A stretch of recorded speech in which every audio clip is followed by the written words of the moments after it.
How to fix error 403 Google Chrome. Welcome back to Let Me Help, and let's get started with this easy tutorial. So when this happens, it is mainly because of Wi-Fi connection or a bug or a glitch issue. Let's go ahead and solve it.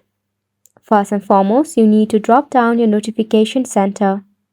Disable your Wi-Fi connection and enable your airplane mode. Let it be for about 3 seconds. Then turn your airplane mode off, then enable your Wi-Fi connection. Once you do this, try again to open up your Google Chrome. Next step is to press and hold onto your Chrome app. From here, go to App Info. Force stop it, head to Storage and Cache and clear it up. Next, you can open up your Play Store and search for Google Chrome. In here, we'll be checking for any available update.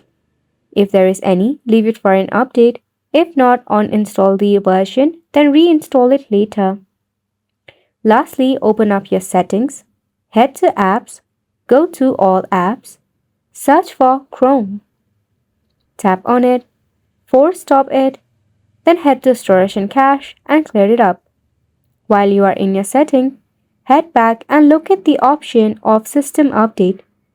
Make sure that your system is up to date so that it can support the latest version of your app. And that is all for the video as well. Thank you so much for tuning in.